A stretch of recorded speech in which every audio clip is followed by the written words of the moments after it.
In 1846, America was restless. The nation was expanding westward, driven by a belief that opportunity waited just beyond the horizon. California was described as a land of endless possibility, rich soil, and fresh beginnings. For families struggling to survive, the West was more than a destination. It was a promise. Among those who believed was a group of 87 people led by George Donner and James Reed. Farmers, parents, children, ordinary people chasing a dream that felt within reach. They left Missouri with hope filling every wagon. The early days were calm. Open plains stretched endlessly. Campfires flickered under quiet skies. Children laughed as wagons rolled forward, and adults spoke confidently about the lives they would build. The journey was long, but it felt manageable. Each mile brought them closer to something better. What they didn't understand was that the trail west demanded precision. Timing mattered more than strength. Nature did not bend to optimism. As summer passed, concerns grew quietly. They were moving slower than expected. Winter loomed far ahead, unseen but patient. Then came the rumor: a faster route, a shortcut called the Hastings Cutoff. It promised to save weeks, to avoid the long southern trail, to bring them safely to California before winter. The choice seemed simple: trust the familiar path or risk everything for speed. At the crossroads, they turned their wagons. In that moment, history shifted. Because once they chose the shortcut, the land ahead stopped being a road and became a test they were never meant to pass. The Hastings Cutoff revealed its true nature almost immediately. The trail was barely visible, cutting through dense forests and unforgiving terrain. Wagons slowed to a crawl. Trees had to be chopped down just to advance a few yards. Axles broke. Oxen weakened. What was promised as an easier path demanded far more than the original trail ever had. Frustration spread through the group. Arguments replaced laughter. Leadership was questioned. Some urged turning back, but fear and pride kept them moving forward. Turning around meant admitting they had gambled their lives on a lie, and no one wanted to face that truth. Then they reached the Great Salt Lake Desert, an endless stretch of white salt and burning heat. No water, no grass, no shelter. For days, they crossed under a sun that showed no mercy. Animals collapsed and were left behind. Wagons were abandoned. Belongings were scattered across the desert. Sacrifices made for survival. Children cried from thirst. Adults rationed water in desperate silence. The shortcut was no longer a mistake. It was a catastrophe. By the time they escaped the desert, they were weeks behind schedule. Time, the one thing they could never recover, was gone. Ahead, the Sierra Nevada mountains rose sharply against the sky. Snow already touched their peaks. Winter was no longer approaching. It was waiting. And the Donner Party walked directly toward it. As the Donner Party climbed into the Sierra Nevada mountains, the first snow began to fall. At first, it seemed harmless, almost peaceful, but snow does not ask permission before it traps you. Within days, storms buried the trail. Wagons sank into frozen drifts. Paths vanished completely. They tried to move forward, but every attempt failed. Snow piled higher than the wheels. Oxen collapsed from exhaustion. The mountains closed in, silent and absolute. Eventually, they stopped moving altogether. Their journey ended at a frozen lake that would later bear their name. Winter tightened its grip. Temperatures dropped far below anything they had prepared for. Food supplies vanished quickly. Oxen were slaughtered. Horses followed. When that wasn't enough, dogs were eaten. Leather was boiled and chewed. Hunger hollowed faces and slowed minds. Illness spread. Children grew weak. Adults watched helplessly as their families faded. Snowstorms howled day and night, erasing any hope of escape. Rescue was impossible. The world beyond the mountains may as well not have existed. Days blurred together. Time lost meaning. The realization settled slowly and painfully. They were not delayed. They were trapped. And winter had only begun. Hunger does not arrive suddenly. It creeps in. It changes the way people think. First comes weakness, then confusion, then thoughts that feel foreign and terrifying. As weeks passed, death became common. Some died from illness. Others simply stopped waking up. The frozen ground made burial nearly impossible. Bodies remained close, wrapped in blankets beneath snow.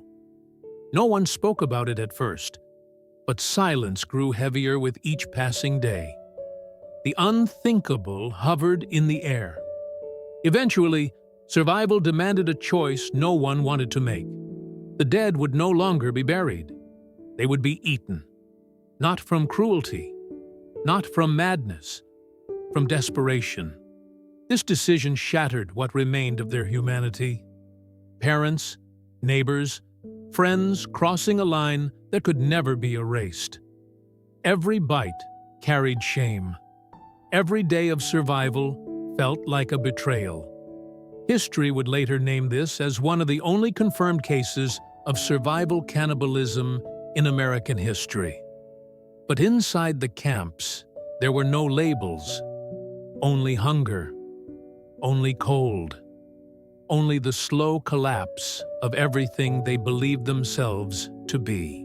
Eventually, the waiting became unbearable. A small group decided that staying meant certain death.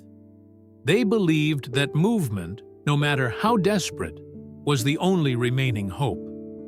15 people gathered what little strength they had left and stepped into the mountains. They would later be known as the Forlorn Hope, a name that perfectly captured their fate. With crude snowshoes made from wood and rawhide and almost no food, they disappeared into the endless white of the Sierra Nevada. The mountains showed them no mercy. Snow swallowed their legs with every step. Wind cut through their clothing like knives. Hunger followed them constantly, louder than the storm itself. One by one, members collapsed. Some were left behind because stopping meant death for everyone else. Others died silently in the snow. As days passed, desperation returned. The same unthinkable choices were made again. Those who died became food for the living. Survival demanded cruelty, and the mountains demanded payment. By the time the remaining members reached the other side, they were barely human. Thin, broken, and haunted. Meanwhile, those left at the camps waited in frozen silence. Each morning began with the same question: who would still be alive by nightfall? Children grew weaker. Adults stopped pretending things would improve. Time stretched endlessly, marked only by death and hunger. Hope no longer felt like something real. It felt like a memory from another life. When the Forlorn Hope finally reached civilization, their story shocked everyone who heard it. Rescue parties were organized immediately, but winter was still in control. The mountains allowed passage only slowly, reluctantly. The first rescue team arrived to scenes that defied understanding. Starving people barely able to speak. Camps frozen in time. Bodies lying where they had fallen weeks earlier. Rescue came in waves, not all at once. Each team saved some, but never everyone. Some survivors were too weak to travel. Others refused to leave without family members who were already gone. Children were carried away, crying, not fully understanding what had happened to them. Adults walked behind silently, knowing too much. Between rescues, more people died. Some passed away only hours before help arrived. Others survived long enough to be saved, only to die shortly after reaching safety. Survival did not always mean escape. By the time spring arrived in 1847, the nightmare finally ended. Out of the original 87 members of the Donner Party, only 48 survived. Most of them were children. Almost all had lost parents, siblings, or loved ones. None of them left the mountains unchanged. The snow melted, but the memory did not. The survivors carried the Donner story with them for the rest of their lives. Some refused to speak about it ever again. Others tried, but words failed them. How do you explain hunger so deep it changes who you are? How do you describe the guilt of surviving when others did not? Many lived long lives, but none lived free. News of the tragedy spread quickly across America. Newspapers printed shocking headlines. People read the story with horror, disbelief, and fascination. The Donner Party became more than a group of travelers. They became a symbol, a warning.